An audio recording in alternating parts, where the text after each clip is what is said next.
Hello everybody and welcome back to the channel. My name is Matt and I do like video games, and in today's video, well, we're discussing video games. There's been a little bit of news, so I figured, hey, another episode of This Week in Gaming over here on the channel. Let's discuss the news.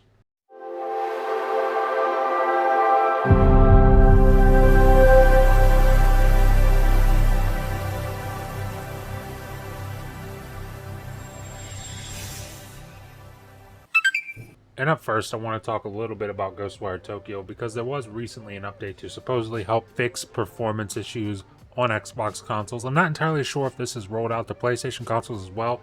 I do know performance for Ghostwire Tokyo anywhere on consoles isn't ideal. It's not the best, but I do know there is a patch that has been rolled out for Xbox to help, alleviate some of those issues. I can speak from my experience with it. I did play a little bit of it. You will be seeing gameplay in the video here. I did play a little bit of it. The performance is a little bit better on Xbox Series X. I can definitely say that because that is where I played most of the game so far, is on Xbox Series X. I've played a little bit on Series S before this patch. I actually did a video on the Series S version of this game. It is weird on Series S. Before the patch, I noticed frame drops, but it was never really disruptive. It was just something that was kind of there. After the patch, there are certain areas where it is really disruptive. You can definitely tell. Even if you got motion blur turned all the way up, you can tell. You can visually see these stutters. Now, granted, I'm not Digital Foundry. I can't give you the numbers, but I can see it with my eyes. It is noticeably worse in some cases on Xbox Series S. So maybe that is something, again, that just now has to be patched, but as far as the Series X version, it does seem to be performing a little better, just the naked eye test. But we also need to talk about the EU finally giving their decision to officially approve the deal between Microsoft and Activision Blizzard King with behavioral remedies, as they're calling it. And basically what this means is that the EU is approving the deal with the agreement that Microsoft license all Activision Blizzard games to competing cloud services. And listen, I would imagine that as far as Microsoft is concerned, that's a huge W. The fact that it got approved at all after what happened last month with the UK CMA, the fact that this was approved at all is a huge W for Microsoft. They are almost certainly willing to do just about anything remedy-wise to make this deal go through. So licensing out Activision Blizzard games, that's absolutely nothing to them. They'll happily do that. And listen, just to give my quick thoughts on it, I obviously don't know anything about running a trillion-dollar corporation like Microsoft. I really don't. But I imagine, just a gut feeling, that if the EU decided to deny this, that probably would have been the end of the deal for Microsoft. That probably would have just been them cutting ties with the deal, honestly.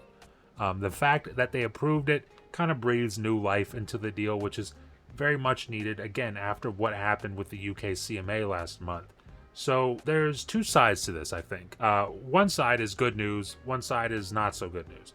Good news is I think eventually, with time, this deal will pass, whether it's with concessions, remedies, whatever you want to call it. Whatever needs to happen, I feel like this deal will pass. Bad news is it could be a very long time before that happens. We could be dealing with this for a good long while, at least until 2024.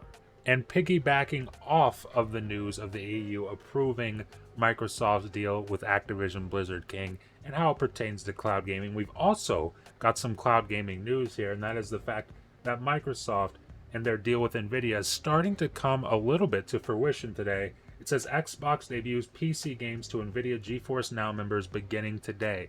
Now, this is huge because what it means is that starting today, you can stream Gears 5 over Nvidia's GeForce Now. Now, if you don't know what GeForce Now is, just think xCloud, but instead of an Xbox in the cloud, it's a PC in the cloud.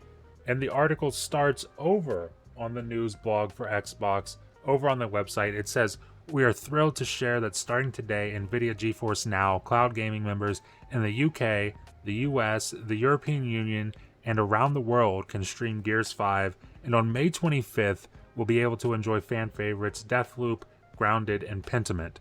This is just the beginning stage of our forward-thinking 10-year partnership with Nvidia to make PC games from Xbox Game Studios and Bethesda available to their GeForce Now members. Together, we are accelerating access to players around the globe by letting them choose how and when they game." Now, this is big news for a few reasons. Obviously, this kind of marks the beginning of that 10-year partnership kicking in with Xbox and GeForce Now, but it also kind of sends the message to, regulators around the world. Obviously, we'd be focusing on the UK CMA right now because they're the latest ones to deny the deal, but this is kind of a message to those regulators around the world who are thinking that this is a bad thing, and Microsoft is just trying to kind of alleviate some concerns as it pertains to cloud gaming that people might have with this deal. And this is Xbox just basically saying, hey guys, if we're willing to do this with our Xbox games, then why on earth wouldn't we be willing to do this with Activision Blizzard games once the deal goes through? So that's good news, and honestly, I'm pretty happy that more people get to play Deathloop. That's a fantastic game. Play it if you haven't. Give it a shot. Maybe it's not for you, but hey, give it a shot. Maybe it is for you. Check it out. It's an awesome game. But up next, we've obviously got to talk about the biggest news this week, or at least the most exciting gaming-related news this week, and that is the fact that PlayStation has announced their showcase for next week, May 24th, at 1 p.m. Pacific time. That would be 4 p.m. Eastern over here on the East Coast where I'm at. And guys, I know this is an Xbox-centric channel. You might only expect Xbox news from me, but that's not what this channel is really about. It's really about gaming. I focus on Xbox because it's my preferred platform, but when there's gaming news that's exciting, I'm going to talk about it. And PlayStation's showcase next week sounds exciting to me. I mean, there's obviously a bunch of stuff I want to hear about from PlayStation at this showcase, but just to go over a few things, I think everybody's kind of in agreement that they want to see some sort of PlayStation game that's a multiplayer focused game. Now, that doesn't mean I want to see, just games as a service crammed down my throat, but I would like to see a first-party PlayStation FPS game. I mean, they've got some IPs to work with. SOCOM, they've got Resistance, they've got Killzone. They could just make a new IP for all I know. They can do whatever they want. They've also got Destiny now, so it's like they got so many options, but I would really like to see a first-party FPS game focused in on the multiplayer aspect from PlayStation Studios. That would get me really excited. I mean, guys, if they can remake Resistance, 1, 2, or 3, it doesn't matter, literally any of them. If they can do a full remake, that includes single player and multiplayer, on PS5 with the technology that's available to us today, that would be one of the best FPS games on the market, hands down. I think back to that generation, and obviously on 360, we had Halo 3, Halo Reach, and stuff like that. And then everywhere, of course, you had Call of Duty, which was just a phenomenon. And then on PlayStation, I think the best multiplayer game I played that generation on PlayStation was Resistance 2's multiplayer. That was some of the most fun I've ever had playing a first-person shooter. It was fantastic. It's highly underrated, too. So if we were to get an announcement for that, I would be ecstatic. I'd be through the roof, guys. But if they could do that and build it from the ground up for the PS5, I'd be all in on it. And I know it's kind of a pipe dream, because Insomniac is obviously very hard at work on Spider-Man 2, which will probably be the biggest game for PlayStation this year. So it's kind of, unfair to expect Insomniac to also say, hey, we also fully remade Resistance 2. So, I'm kind of setting my expectations where they should be. Although I do have things I would love to see. Now, as far as multiplayer stuff that I think we will see at this showcase, I mean, Last of Us Factions. Now, I'm not going to sit here and try to BS you guys. I didn't really play any of the Factions mode in Last of Us on PS4. I didn't play it on PS3 because I didn't have Last of Us on PS3. I only played that for the first time on PS4. So I never really played the multiplayer, but from what I understand, it was very positively received, and there is a community of people that really, really love it. Now, I am very interested in Last of Us Factions for Last of Us Part 2. This has been something that's been in development for a long while. It was supposed to ship with Last of Us Part 2, but I mean, apparently they wanted to fully revamp it and take advantage of the PS5, which it seems like they're going to be doing. And guys, I am definitely very excited for this. I mean, I'm excited anytime I hear PlayStation is working on a multiplayer-focused game. I think those studios are very, very talented. I think they do single-player very well, some of the best in the business at it. But it's fun to be able to see them branch out and actually focus in on multiplayer sometimes. And it seems like Naughty Dog is very focused on making this the best game that it can possibly be. Now, obviously, we're talking about PlayStation. We got to discuss some single-player stuff, right? Now, there is one thing that I am dying to see. Now, I'm not expecting to see this, but if we see it, it's gonna blow my mind. And that is a sequel to Ghost of Tsushima.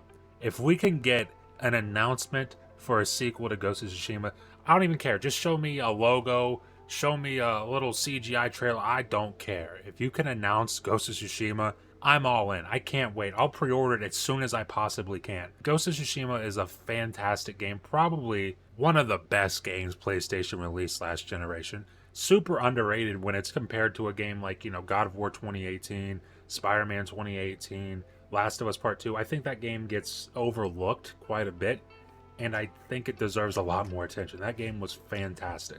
Now, sticking with the theme of Ghost of Tsushima, we obviously probably won't see Ghost of Tsushima 2, or at least, I'm not expecting to, but I think one thing we will see is Rise of the Ronin. And if you're not aware, this game is actually brought to us by the people who brought us Wolong Fallen Dynasty, which I'm sure you guys are aware launched in Xbox Game Pass, but their next game, which is this, is actually a PS5 exclusive, and I'm pretty hyped for it. I really enjoyed Wolong Fallen Dynasty, although I did play most of that in co-op, but I did have a pretty fun time with it with my buddy Ham Solo. Now, this really kind of seems like Ghost of Tsushima with Souls-like combat. Now, for me personally, I haven't really been able to get into Souls games. I really loved Elden Ring, one of my favorite games of all time. But I've tried to get into Souls games before Elden Ring and after Elden Ring, and I really can't. The only one that I was really able to click with was Wolong Fallen Dynasty, and like I said, I played a lot of that in co-op. Now, this, I would assume I'll also be able to play in co-op, and if that's the case, guys, I'm there day one. And hell, even if that's not the case, I'd still probably get it, just to give it a shot, just to try it myself, just to see if I can push through and actually beat it. And then, of course, there's all sorts of other rumors for other games that are maybe going to be at this showcase. Obviously, I would assume we'll see something about this Silent Hill remake. That's been something we've been hearing about forever. It's a PlayStation exclusive as far as we know. It kind of makes sense that we'll see something on that. And then obviously there's this other rumor going around from another Konami game, which is actually Metal Gear Solid 3 remake. Now, that would be pretty cool. I'm someone who doesn't really have nostalgia for Metal Gear Solid. I didn't grow up playing those games. I don't really care for them all that much. 4 and 5 are really fun, really good gameplay, love them. But Metal Gear Solid 3, that's like, I can't really go back and play that. I can't enjoy that as much as somebody who enjoyed it at that time because the mechanics are just kind of dated to me. Now, if they can remake that and make it more modern, make the controls more modern, then I would be all in on that. And then obviously you gotta assume, we'll see Spider-Man 2 there because that is set to launch later this year. So I'd assume we'll see that as well. But honestly, guys, all I really want from this showcase is a little bit of a surprise, just something to be excited about. I know Spider-Man, I'm very excited for that, but I want to see what comes next after that, and I'm sure they'll give us a peek at what comes next. But guys, that's really all I've got for today's video. Leave a comment down below. Let me know what you're most excited to see from PlayStation Showcase. Leave a like if you like the video, and if you're enjoying this kind of content, you want to stay up to date with it going forward over here on the channel. The best way to do that is consider subscribing, consider ringing that notification bell because it helps you stay up to date with everything that happens over here on the channel, and it helps push me in the algorithm, helps push the videos out to more people, and like I always say, I very much appreciate that. And with that being said, thank you for watching, and I will see you in the next video.